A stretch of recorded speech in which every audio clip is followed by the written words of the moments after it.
begini saja nggak kelihatan tuh Pak. Nggak kelihatan orang kaya belas, nggak pakai jam, sepatu ya mohon maaf lebih keren sepatu saya Pak. Bajunya kok ya warna putih terus gitu ya.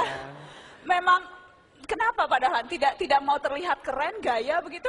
Apalagi sekarang ini saya lagi menjalani sopan santun politik bahwa seseorang yang baru lengser dari jabatan tinggi sebaiknya tidak banyak tampil, tidak banyak ngomong, ya. Dan karena itu sekarang ini istilah saya lagi puasa komentar, puasa tampil, puasa ngomong. Pertanyaannya dua, sampai kapan? Saya bilang sampai masa idahnya selesai lah. karena sudah tampil di mata Najwa berarti ya, masa idah sudah selesai. Pertanyaan kedua, loh kok sekarang mau tampil di mata Najwa? Itu karena saya takut dengan dua wanita ini.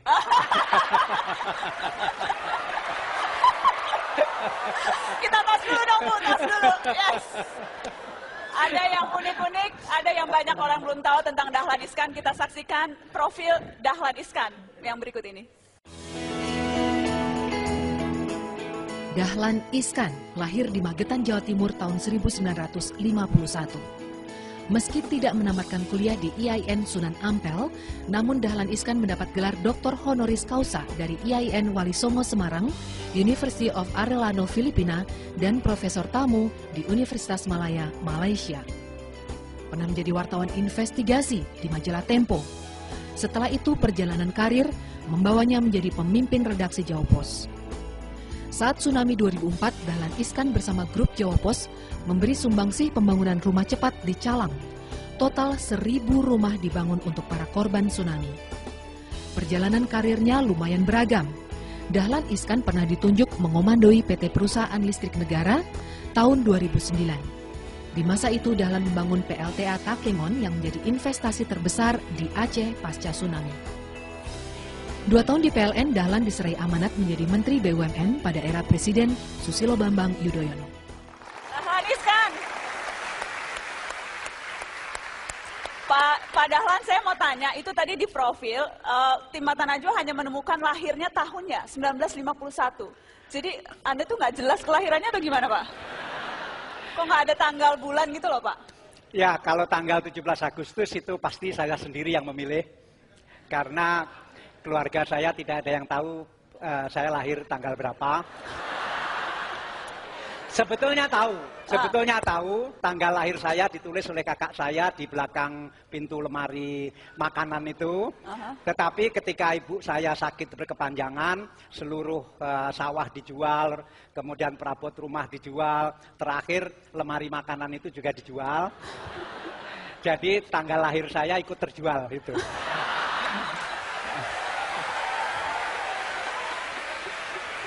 Tapi kalau tahunnya hampir pasti 51.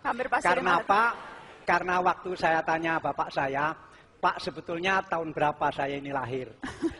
Waktu itu ibu saya sudah nggak ada, karena ibu saya meninggal waktu saya masih kecil. Bapak saya bilang begini, pokoknya waktu Gunung Kelut meletus, kamu itu sudah, waktu Gunung Kelut meletus, kamu sudah bisa merangkak. Nah kemudian saya hitung-hitung ya kira-kira 51 lah. Kira-kira tahun 51. Pak Dahlan, Bu Susi, saya ingin ajak satu lagi untuk bergabung di sini, bercerita tentang bagaimana pengalaman yang bisa menginspirasi kita semua. Yang satu ini adik-adik orangnya terkenal ceplas-ceplos, tanpa tedeng aling-aling kalau bicara. Aktivis sejak lama, akademisi, dan kini dipercaya untuk memimpin tim pemberantasan mafia migas. Kita sambut Faisal Basri.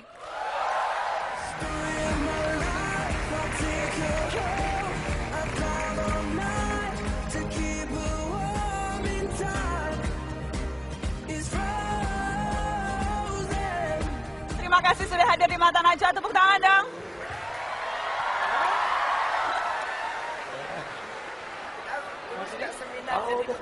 Bersama ya Bu. Bu Susi ini ketahuan kenalannya paling banyak.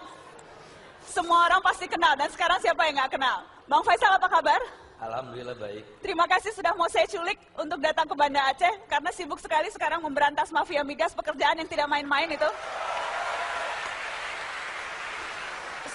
Sudah mulai, biasanya kalau kita berurusan dengan mafia itu banyak tekanan. Ancaman-ancaman, sudah ada yang mulai mengancam? Ya ada, tapi ya hidup kan harus seperti itu ya, harus dihadapi. Kalau untuk memberikan gambaran ke adik-adik, seberapa besar sih sesungguhnya kerugian yang kita alami sebagai bangsa kalau kita bicara selama ini, apa yang mungkin saja dipermainkan oleh orang-orang yang tidak bertanggung jawab, berapa banyak ruginya? Kerugian tidak langsungnya, kita tidak membangun kilang selama 20 tahun lebih. Akibatnya kita sekarang mengimpor total minyak maupun produk minyak itu besar sekali, kira-kira 741.000 barrel per hari. Per hari? Luar biasa. Kebutuhan kita kan 1,6 juta, sementara produksi kita tinggal 792.000 barrel. Tapi kalau boleh sedikit saya komentar, ini bukan cuma di migas. Semua tata niaga banyak komoditi di Indonesia ini dibuat sedemikian rupa. Di laut ada mafia laut, pencuri ikan, kan? Kemudian garam saja kita harus import karena tata niaganya dibuat sedemikian rupa. Ya. Padahal kita lautnya nomor 2 terpanjang di seluruh dunia. Tapi garam harus impor. Kalau Ibu Susi menangkap kapal ikan, ya. Saya kemarin dengan mata kepala sendiri melihat pergerakan kapal-kapal yang anteng di situ saja, Ya, kemudian betul. didatangi kapal yang lebih kecil, Ya. Memindahkan kemudian muatan. dipindahkan muatan, itu kita bisa lihat dengan mata kepala kita sendiri, Ya. dan kita juga heran mengapa tidak ada tindakan selama ini. Ya, ya. Itu yang Itu kenapa saya buat selain moratorium juga pelarangan transshipment. Tapi memang sekarang ada banyak beberapa wilayah nelayan yang protes, yaitu di Sulawesi Utara, Bitung, sama di Pati. Karena sebagian dari mereka tuh bawa solar ke tengah, bukan cari ikan, tapi bawa solar. Lalu yang di Bitung mereka selama ini transship, jadi hasil pemancingan, hasil tangkapnya dinaikkan ke tremper-tremper Philippines, contohnya. baik. Tadi kita lihat profil Bu Susi, profil Pak Dahlan Iskan. Sekarang kita ingin tahu lebih banyak soal sosok yang dipercaya untuk memerangi mafia. Faisal Basri, berikut ini. Faisal Batubara atau akrab disapa Faisal Basri, lahir di Bandung 6 November 1959. Berasal dari keluarga pas-pasan, Faisal kecil bahkan tak dibekali uang jajan. Faisal muda juga pernah bandel. Ketika SMA dia suka membolos, bahkan nilai rapor banyak merahnya. Meski demikian, Faisal kala itu sudah gemar membaca majalah Prisma yang membuatnya terpincut pada isu-isu ekonomi. Menjadi aktivis sejak kuliah, Faisal betah berlama-lama di kampus untuk menghemat ongkos. Masjid Arif Rahman Hakim di UI Salemba menjadi markasnya. Saat krisis 1997 mengguncang Indonesia, Faisal berorasi dari panggung demi panggung demonstrasi. Bapak 3 anak ini kemudian terpanggil ke politik dan menjadi pendiri Majelis Amanat Rakyat yang menjadi cikal bakal Partai Amanat Nasional. Faisal Basri juga turut memeriahkan pemilihan kepala daerah DKI Jakarta lewat jalur independen pada Pilkada 2012. Kini Faisal Basri ditunggu gebrakannya untuk memberantas mafia migas dengan jabatan yang baru saja diembannya sebagai Ketua Tim Reformasi Tata Kelola Migas. Jadi bandelnya itu sejak kapan? Ini kita agak lebih moderat, sejak SMA. Jangan-jangan bandelnya sejak lahir ini. Sejak SD sebetulnya. Oh betul, sejak SD sudah bandel. Tapi tetap tertarik baca majalah Prisma, tetap berusaha mencari tahu. Itu karena apa? Apa dorongannya? Kalau anak-anak sih bandel ya bandel aja. Saya ingin tahu lebih dalam lah tentang masalah struktural, mengapa Indonesia terbelakang, mengapa banyak orang yang miskin, mengapa ada kesenjangan Jawa luar Jawa, industrinya tidak maju, gitu-gitulah kira-kira. Jadi bandel boleh, asal rasa ingin tahu, rasa kekritisan tetap harus diasah. Bandel itu mungkin kelebihan energi yang tidak tersalurkan di sekolah. Yang ini juga bisa kita mintain tips bermacam-macam. Mulai dari tips bagaimana cara mengalunkan suara dengan merdu, sampai tips bagaimana menjaga kecantikan kulit. Kita sama sayangnya Kakak Tompi. Kita mau lihat dulu apa yang rahasia dari Kakak Tompi yang berikut ini. Tengku Adi Fitrian, lebih terkenal dengan sapaan Tompi. Putra asli Aceh, lahir di Lok Sumawe 22 September 36 tahun silam. Pertama kali ke Jakarta sewaktu SMP, saat itu ia takjub dan bertepuk tangan melihat deretan gedung pencakar langit di Jakarta. Lulus dari SMA Modal Bangsa di Aceh Besar, Tompi lolos masuk Fakultas Kedokteran Universitas Indonesia dan mulai tinggal di Jakarta. Demi membiayai kuliahnya, Ibunda Tompi harus sangat berhemat. Salah satunya dengan tidak pernah membeli baju baru selama 6 tahun Tompi kuliah. Semua ditabung untuk modal kuliah di Fakultas Kedokteran. Tompi banting tulang, sempat menjadi guru les, hingga akhirnya sebuah ajang festival di kampusnya secara tak sengaja membuat Tompi menemukan bakat bernyanyi, juga bermain musik. Semua ia jalani secara otodidak. Ketika itu Tompi masih belum punya uang untuk beli CD musik. Tak putus akal, ia membeli tape perekam, datang ke kafe yang menyajikan live music dan merekam lagu-lagu yang dinyanyikan di sana. Lantas ia hafalkan nada dan liriknya. Berkat cara itu, ratusan lagu berhasil ia nyanyikan. Tahun 2010, Tompi lulus kuliah spesialis bedah plastik dan saat itu nilainya tertinggi di antara seluruh peserta ujian bedah plastik se-Indonesia. Yes. Kakak Tompi, jadi betul ngelihat gedung bertingkat tepuk tangan. Kok kasihan banget? Soalnya waktu saya di Lok Sumawe, terus saya sekolah di Banda Aceh, gedung itu paling tinggi 3 lantai. Jadi saya nggak pernah tahu ternyata begitu nyampe Jakarta gedungnya tinggi-tinggi. Itu sepanjang jalan saya tepuk tangan sendiri, gila ya bisa. Terus saya diajak teman ke Plaza Senayan, saya ngeliat ada tangga bisa jalan, saya juga kaget. Saya naik turun sampai teman saya, "Tom, lo ngapain sih?" "Bentar, ini nggak ada di Aceh soalnya." Kalau tadi mendengar cuplikan, tampaknya penuh perjuangan ya. Jadi pemuda Aceh datang ke Jakarta memang sengaja datang untuk menimba ilmu. Tujuannya waktu itu cuma satu. Iya, jadi kalau saya tahu saya bisa nyanyi, mungkin saya dari awal datang jadi penyanyi kali. Nah. Jangankan saya, orang tua saya dan guru-guru dan teman-teman saya juga nggak ada yang tahu saya bisa nyanyi. Jadi tiba-tiba saya jadi penyanyi, semua pada SMS, "Hah, Tom, lo nyanyi sekarang?" Terus jadi waktu saya keterima UMPTN di Fakultas Kedokteran UI, kebetulan saya ikut UMPTN di Bandung waktu itu. Keterima, keluarga saya bikin rapat keluarga. Nanyain, "Gimana nih Tompi keterima sekolah kedokteran?" Semua keluarga bilang, "Udah nggak usah berangkat, ntar putus sekolah, nggak ada biaya." Jadi ibu saya sedih kan.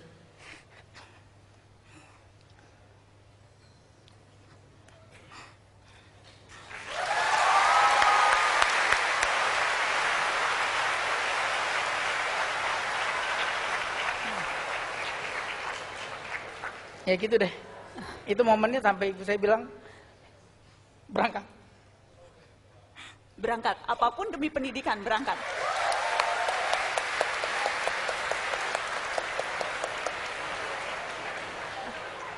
Dan yang selama 6 tahun tidak pernah beli baju, tidak pernah jajan, semua uang dikirim dari kampung untuk Tompi supaya bisa jadi dokter.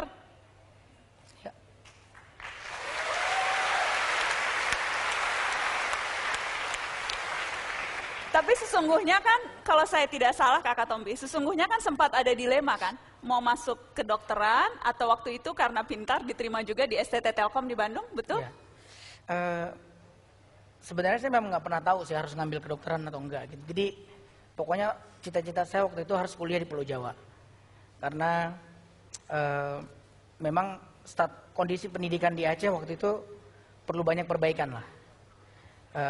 Jadi cita-cita saya pokoknya harus di Pulau Jawa, terserah deh mau universitas apa gitu. Jadi begitu saya bimbingan tes, saya harus ngisi formulir UMPTN, itu saya mesti kontak dengan ibu. Terus beliau bilang, "Dokter aja deh." Gitu. Jadi saya sekolah karena beliau perintah sebenarnya. Bukan saya mau. Tadi saya pengen masuk ITB karena saya pikir ITB lebih keren kan. Ternyata enggak, dokter lebih keren sih. Ini ada foto-foto SMA. Ini SMA di mana waktu itu Kakak Tompi? Ini SMA paling susah di Banda Aceh nih. Susah masuk ya. Hah? Ini Susah SMA masuk ya? Modal Bangsa. SMA modal? Ya waktu itu ada proyek pemerintah, Modal proyek Bangsa, ya, oke. proyek pemerintah untuk mengumpulkan anak-anak yang ikut tes dan keterima. Hah? Jadi ceritanya niru Itu kakak Tompi yang mana? Coba ngaku dulu kak. Saya aja nggak tahu saya yang mana. Coba yang mana sih, aku penasaran. Lihat aja yang paling susah itulah dia. Kayaknya yang keriting-keriting itu ya? Iya kali kata dia. Yang keriting depan. Pokoknya dulu saya belum cakep kayak sekarang lah.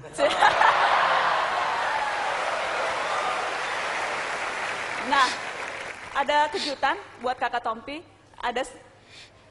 Ada sahabat kakak Tompi, kita hadirkan khusus di Mata Najwa on stage. Ada Tengku Fauzan, sahabat kakak Tompi di mana? Kak Fauzan, boleh berpelukan jangan dengan saya, dengan Kak Tompi. Udah langsung mau gini. Apa itu? Ini spesial, saya bawa baju angkatan kami di Modal Bangsa. Ya. Umurnya sudah 17 tahun, masih saya simpan, kenangan benar luar biasa perjuangan kami. Anak apa itu tulisannya? Anak Mosa, anak Modal Bangsa. Anak Modal Bangsa. Dulu sosok Tompi seperti apa sih? Orangnya usil banget ya. Uh-huh. Usil, pintar, dan cukup gigih. Dan kita Oke.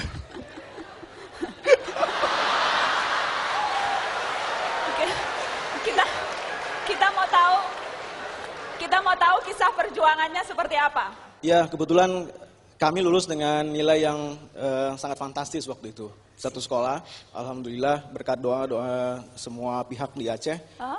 Dan kita pikir waktu itu kita udah hebat banget nih. Lalu kita berinisiatif, kayaknya kita harus taklukkan Pulau Jawa ya. Terus Kak Tompi mungkin bisa menyusul. Ketika itu datang dengan pikiran, wah ini kita pasti di Aceh keren, di Jawa pasti keren Iya, juga. jadi kan dulu kan ada tryout. Setiap tryout di Aceh ya dapatlah 5 besar gitu. Jadi kita berangkat dengan PD, ntar pasti lulus di UMPTN. Luar biasa. Aduh, selama ini yang kita anggap kita jagoan Aceh nggak ada apa-apanya di sana kita. Jadi itu yang membuat kita semua bersepuluh akhirnya mungkin bisa dihitung lah, tidurnya mungkin masih sekitar 3 jam 4 jam gitu. Itu juga pura-pura tidur, ngeliat teman tidur kita senang, terus kita belajar gitu. Oh dia tidur gitu. Terima kasih Kak Tengku Fauzan sudah memberikan kejutan.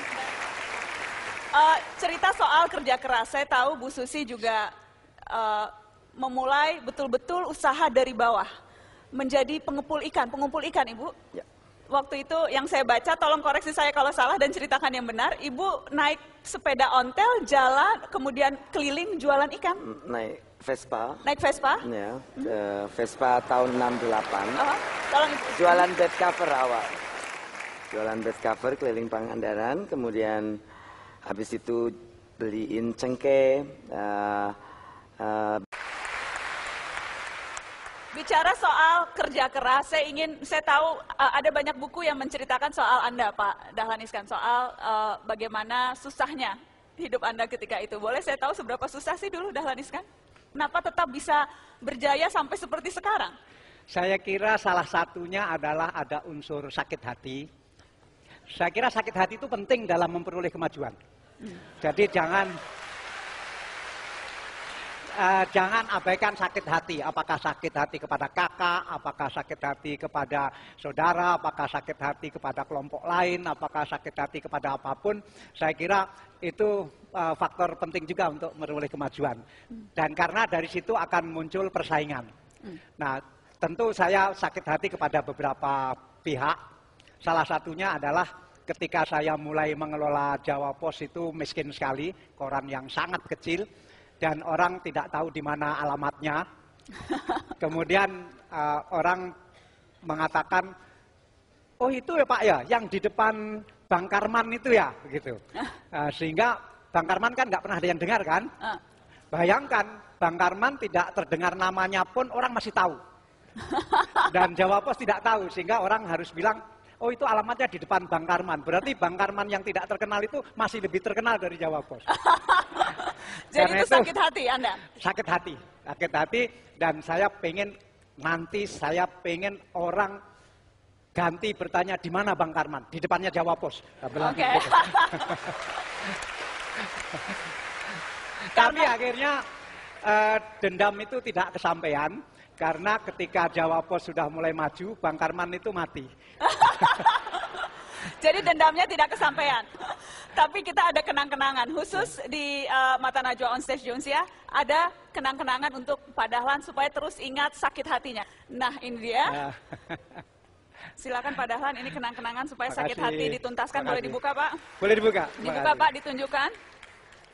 Wah, ini surprise ini. Surprise, Pak. Oh. Nah, ini Pak. Pak Dahlan lihat, Pak. Jadi ini PT Bang Karman. Ya. Pak Dahlan memompa Jawa Pos begitu besar sehingga PT Bang Karmannya jadi lebih kecil, Pak, sekarang. Untuk Pak Dahlan Iskan. Kerja keras. Jadi sakit hati menjadi kunci. Kalau kunci Faisal Basri apa? Apakah harus sakit hati, harus punya tujuan tertentu, harus ngotot makanya berhasil? Itu kuncinya? Ya, kalau saya dulu cita-citanya ingin jadi diplomat. Karena kakek saya diplomat, om-om saya banyak diplomat gitu. Enak sekali keluar negeri, bajunya necis-necis. Dan saya hampir tidak pernah beli baju, karena baju itu turunan dari om-om saya yang kalau diplomat kan bajunya keren-keren, lusuh sedikit. Nah, saya lah yang memakainya. Jadi saya dulu kurus, tapi pakai baju kedombrang karena om saya besar. Gitu ya. Tapi akhirnya hidup kan beda ya, realitasnya beda. Yang tidak direncanakan justru yang menjadi menjadi kenyataan hidup saya sekarang. Dan itu saya syukuri. Bicara soal tadi kerja keras, dan saya tahu semuanya mementingkan pendidikan. Ibu Susi tadi Ibu di awal bilang menjadi kontroversi karena jadi menteri tetapi hanya bermodalkan ijazah SMP. Iya. Tapi setiap kali saya dengar Ibu bicara, yang Ibu tekankan selalu soal pendidikan, jadi tampak seperti ada kontradiksi. Tidak tamat SMA, tetapi minta orang pendidikan setinggi mungkin. Saya percaya pendidikan sekolah itu baik, Bu. Bahwa saya memutuskan untuk keluar waktu itu adalah lebih karena saya berpikir saya yang tidak suitable for the school. Tapi untuk adik-adik saya rasa itu adalah hal yang baik karena saya mau tanya, kalau saya ngelamar ke Metro TV dengan ijazah saya SMP, jadi apa di Metro TV? Nggak jadi apa-apa, Bu. At least SMA kan? Ya, at least SMA. Jadi memang sekolah harus, mau tidak mau. Kalau tidak ya, Anda harus bekerja seperti saya misalnya. Contoh, bangun, naik truk tiap hari, mukulin es, bikin kue, semua. Ibu harus saya kerja through keras. many things, ya. Dan berani. Nah, persoalannya kadang-kadang kan di kultur norma kita itu kan tidak bisa, tidak semua bisa. Nah, kalau tidak kan repot. Nah, saya pikir sekolah baik dan pendidikan di rumah juga sangat baik. Hanya saya memang waktu itu bapak orang tua banyak memberi saya buku-buku untuk dibaca dan saya boleh baca buku apa saja. Jadi saya waktu dulu muda tertarik sama filosofi, sama sedikit politik, bikin kaos golput segala tahun 82, Pak. Ada yang bilang karena itu Ibu dikeluarkan dari sekolah karena ikut golput, bukan? Enggak. Karena keinginan sendiri waktu itu. Saya dipanggil sama Laksus ke Ciamis. Oh ya? Naikkan truk terbuka ke Tasik, ke Ciamis ya. Diinterogasi kenapa muda mimpi mau merubah dunia kan. Dan sekarang sudah kok merubah dunia. Setidaknya berusaha merubah Indonesia. Jadi Ibu mau katakan, tapi ke anak-anak Ibu, ke cucu Ibu, pendidikan itu penting? Ya karena kalau tidak, they have to work hard, 3 times harder, Bu. Paling nggak 3 kali ya lebih keras kalau Anda tidak sekolah. Aku aja nggak lulus SMA bisa jadi menteri. Kalian mahasiswa, skripsi nggak kelar-kelar.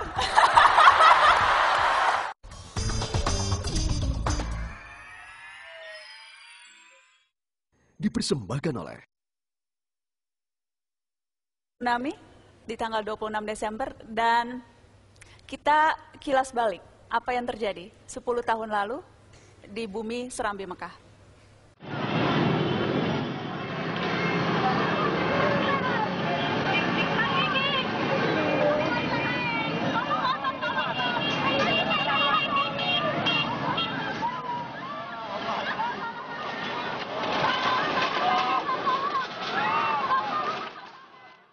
Pagi itu, 1 dekade lalu, pukul 7:58 di hari Minggu 26 Desember, bumi Aceh bergetar dengan kekuatan gempa lebih dari 9 skala Richter.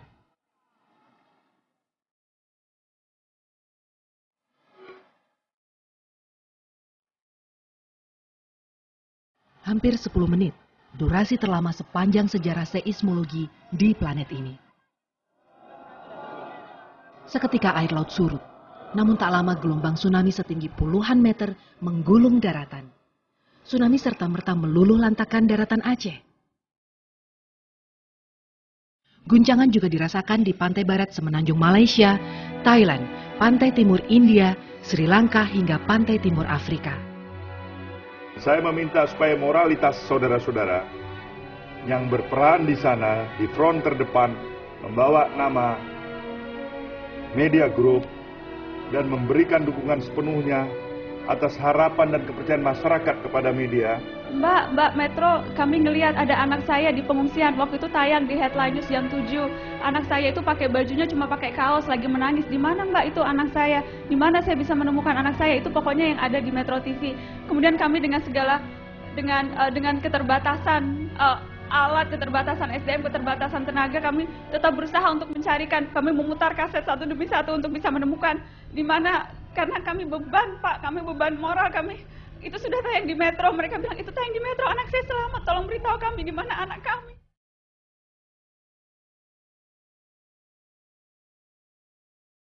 Kita lihat di pinggir-pinggir kota juga puing-puing sampah masih banyak sekali reruntuhan bercampur dengan jenazah-jenazah yang sampai saat ini masih belum bisa dievakuasi.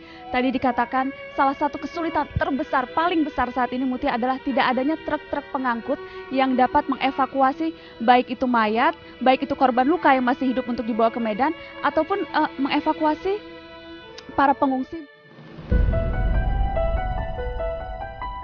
Ratusan ribu orang tewas, jutaan orang kehilangan kerabat, harta benda, dan seolah hilang asa.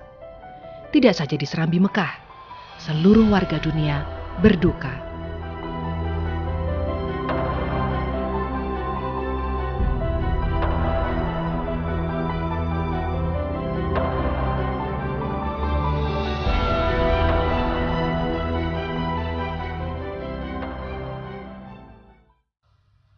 Kita tidak ingin berlarut dalam kesedihan.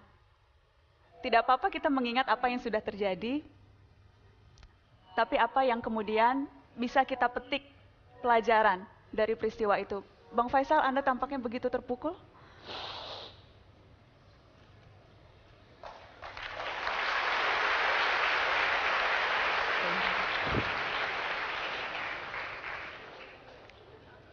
Anda ketika itu juga datang ke Aceh? Ya, saya kebetulan koordinator kemanusiaan untuk Aceh bersama-sama dengan Kang Teten, dan saya diajak Pak SBY untuk datang ke sini. Saya katakan pada Pak SBY saya tidak sanggup,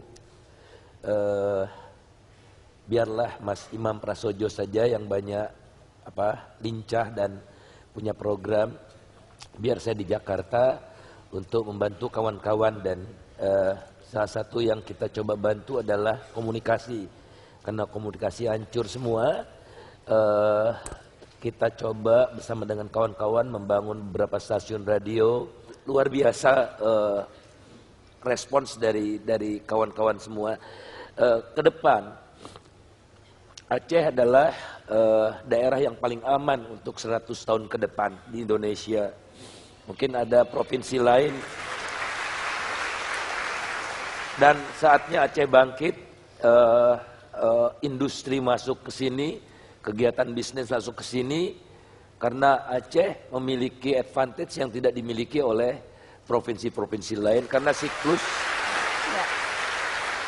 sumber daya manusianya luar biasa. Topsoil tanah Aceh itu bikin ngiler para pengusaha semua, khususnya di perkebunan. Mari 10 tahun tsunami ini kita jadikan momentum bagi kebangkitan Aceh, supaya Aceh tidak sekedar ekonominya bertopang pada jasa dan lebih banyak, jauh lebih banyak mengimpor dari provinsi-provinsi lain, bangkit dari seluruh lini, baik perikanannya, migasnya, industrinya, kalau pendidikan memang sudah dari dulu Aceh superior. Terima kasih. Bang Faisal Basri. Ibu Susi? Pesawat baru 1 bulan, tsunami di Aceh terjadi. Bupati Simelu telepon selalu sebelum itu. Kemudian Pak Teten Mas Duki kasih SMS katanya Banda Aceh seperti killing field. Saya telepon Bupati Simelu tidak saut-saut. Saya pikir tanya sama Uni yang pertama kirim sama Pak Teten, ada apa? Kayaknya tenggelam pulaunya. Wow, saya bilang. Jadi akhirnya terpikir saya untuk kirim. Cuma kita berantem dulu sama asuransi. Karena asuransi exclude Aceh sebagai wilayah operasi pesawat. Karena Aceh waktu itu masih dianggap war zone. Karena itu tadi konsekuensinya persaingan ini semakin berat. Sehingga siapa sekarang orang mau kerja, Bu Susi tadi sampaikan 3 kali lebih berat. Misalnya mulai kerja jam 7 pagi, nanti baru pulang jam 1 malam, jam 2 malam, tiap hari, tidak ada Sabtu, tidak ada Minggu. Itu gaya kerja Dahlan Iskan itu. Ya, itu kan. Pak Dahlan, Anda sempat katakan ada 3 hal yang akan paling penting, yang menurut Anda yang akan bisa mengubah Indonesia? Di mana-mana saya kampanye bahwa untuk bisa maju, termasuk negara, itu hanya bisa dilakukan oleh 3. 1 anak muda, 2 wanita, yang muda juga, ya. 3 yang melek teknologi. Harus. Ya. Karena sudah dikasih wejangan, jadi pasti tambah semangat untuk nanyanya. Siapa yang mau tanya? Semuanya mau tanya? Oke. Saya mau ke atas dulu dong. Yang di atas. Yang berjilbab putih. Assalamualaikum warahmatullahi wabarakatuh. Waalaikumsalam. Nama saya Rizka Hikmah dari Fakultas Teknik jurusan Geofisika. Kepada Ibu Susi Ejah, apa tanggapan Ibu terhadap ocehan-ocehan orang-orang? Lah, dia nggak lulus SMA pun udah jadi menteri gitu. Itu aja mungkin, terima kasih. Assalamualaikum warahmatullahi wabarakatuh. Waalaikumsalam. Oke, kita tampung dulu ya Ibu. Siapa yang... Ya, yang baju coklat. Ya, Abang. Saya Reza Muhammad Fahri dari Fakultas Hukum Unsyah. Pertanyaannya kepada Pak Dahlan Iskan. Terima kasih Pak. Saya masih shock nih berhadapan dengan Bapak. Masih shock kenapa, Dek? Masih speechless, Kak. Ya, maju-maju deh, salaman sama Pak Dahlan deh.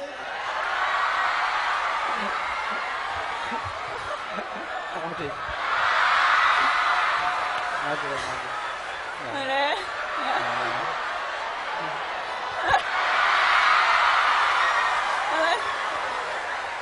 Ya Allah, mau nangis. Serius, shock banget. Ya, oke. Ke Pak Dahlan. Apa motivasi Bapak ketika Bapak kurang biaya? Biasa kalau orang yang kurang biaya, alah, nggak ada uang, nggak ada ini, menyusahkan orang tua, nggak mau belajar. Tetapi Bapak, di keadaan seperti itu, Bapak masih tetap semangat untuk mengejar sampai sekarang Bapak telah menjadi... Oke, kasih tepuk tangan dong. Terima kasih, Adek. Terima kasih. Ya, Pak Dahlan, apa yang memotivasi Bapak? Ya, sebetulnya itu tidak sama. Ketika masih kecil, beda lagi motivasinya. Ketika mau mulai usaha, beda lagi. Ketika usahanya sudah agak besar, beda lagi. Ketika usahanya sudah mulai besar sekali, beda lagi. Ketika ke PLN, beda lagi. Dan seterusnya. Itu terus berkembang. Motivasi itu berubah-berubah. Itu tidak apa-apa. Karena yang motivasi yang utama sebetulnya lebih banyak kepepet. Karena kepepet. Ya. Jadi sering-seringlah Anda, kepepet itu terpojok. Jadi sering-seringlah Anda dalam posisi terpojok. Kalau tidak ada yang memojokkan Anda, maka Anda memojokkan diri sendiri saja. Terima kasih. Ibu Susi, ada banyak pertanyaan untuk Ibu. Iya, tadi yang pertama apa komentar saya atau apa perasaan saya tentang komentar orang tentang pendidikan saya. Saya selalu ditanya juga tentang urusan gender misalnya. Ibu merasa nggak kalau di dunia usaha itu perempuan dan laki-laki berbeda? Saya dari dulu tuh nggak pernah punya pikiran tuh, apakah saya perempuan, laki-laki ini kerjaan laki, ini kerjaan perempuan. Sama juga setelah saya putuskan keluar dari sekolah, saya tidak merasa bahwa saya harus inferior karena saya tidak selesaikan SMA saya gitu Bu. Jadi ya biasa aja. pada saat saya dijadikan menteri, saya kan juga tanya sama Pak Presiden. Saya bilang, Bapak tahu kalau saya SMA pun tidak selesai. Ya, beliau tidak apa-apa. So kalau presiden aja nggak apa-apa, terus kenapa saya mesti peduli kan? Yes.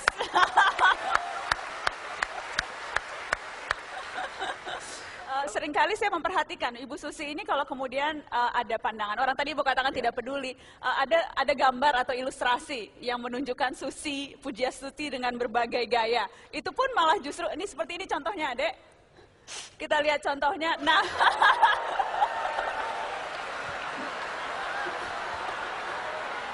Ini adik-adik tahu nggak? Kalau pejabat lain mungkin agak malu-malu. Bu Susi dibikin baliho, dipajang di kantor. kemudian di apa namanya? Thinking it's good idea. Kan saya lihat ada dikasih lihat sama sekretaris. Bu, lihat nggak ini di Twitter orang-orang bikin ini? Ya, that's good idea. Why don't you put it there? Dan ada beberapa yang lain lagi. Khusus untuk Bu Susi kita sudah bikin beberapa gambar yang lain lagi. Boleh kita, nah ini dia untuk Bu Susi satu-satu kita lihat. Ini yang tadi, ini sudah dipajang di kantor DKP ya Bu. Mana kapal yang lain. Ini yang kedua, nah ini Ibu. Ternyata gini rasanya jadi menteri, gaji kecil mesti kerja. Ada yang satu lagi, nah ini cocok untuk Bu Susi. Laut kita luas tapi ikan yang masuk cuma segini, ini gila. Nah, yang ini gambar yang banyak mengharukan orang. Ibu baca dong, cerita dong Ibu. Cerita dong Ibu tentang ini. Itu hari kan helikopter saya baru datang. Saya mau ajak Ibu terbang. Kebetulan saya kan belajar terbang helikopter, bukan untuk komersil, untuk private saja.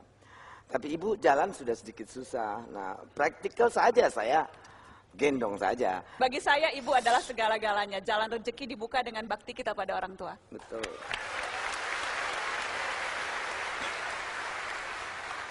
Ini yang terakhir. Aku aja nggak lulus SMA bisa jadi menteri. Kalian mahasiswa, skripsi nggak kelar-kelar.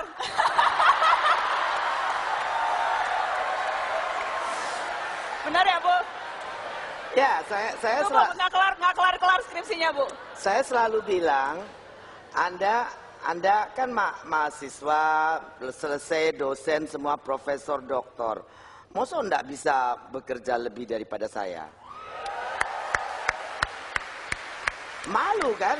Malu kalau kalah sama yang SMA aja enggak lulus Pak Dahlan. Ya, nah. Siapa yang skripsinya belum kelar, angkat tangan. Kita tidak ingin berlarut dalam kesedihan. Tidak apa-apa kita mengingat apa yang sudah terjadi, tapi apa yang kemudian bisa kita petik pelajaran. Pelajaran yang bisa kita petik dari bencana maha dahsyat 10 tahun lalu. Ya, kalau kita melihat 10 tahun yang lalu, banyak orang mengatakan bahwa untuk mengembalikan Aceh sampai tahap itu mungkin paling sedikit diperlukan 20 tahun. Tetapi saya luar biasa kagum bahwa dalam waktu 10 tahun Aceh sudah bangkit bahkan melebihi sebelum tsunami itu. Saya minta closing statement sekaligus dari Putra Loksmawe. Bicara Aceh 10 tahun silam ketika terjadi tsunami, apa yang seharusnya paling penting dan jadi pegangan kita semua?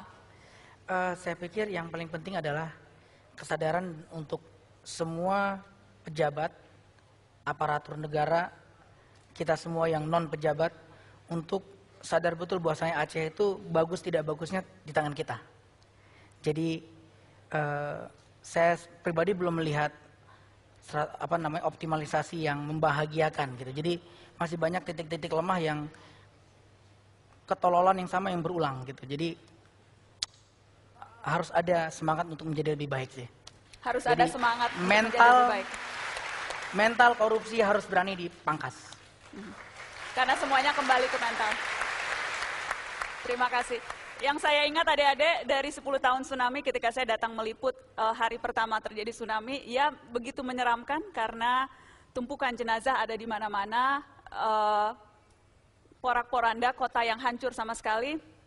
Tapi kalau saya mengenang sekarang, yang paling saya ingat itu bukan bau anyir jenazah misalnya, atau yang saya ingat tatapan kosong anak yang kehilangan orang tua dan sebaliknya. Tapi kalau saya ingat lagi 10 tahun setelah ini, yang saya ingat itu justru semangat dan kegigihan orang-orang yang mencari keluarganya yang masih hidup. Jadi semangat mereka, pokoknya saya harus ketemu ibu saya. Semangat mereka, saya harus mencari orang tua saya yang mungkin entah kemana. Semangat mereka untuk ini musibah paling besar, tetapi insya Allah ada hikmahnya dan Allah akan memberikan yang terbaik untuk umatnya. Itu yang saya ingat. Dan semangat itu harus dimiliki oleh setiap orang yang ada di ruangan ini dan siapapun yang menyaksikan Mata Najwa malam hari ini. Semangat untuk kerja keras, semangat membangun.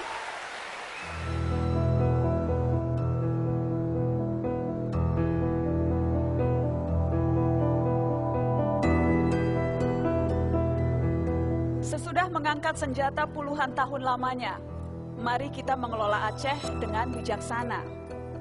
Perang paling nyata hadir di depan mata, membangun Aceh sejahtera dengan bersama-sama. Aceh menjadi contoh terdepan anak bangsa yang tak ragu menatap masa depan.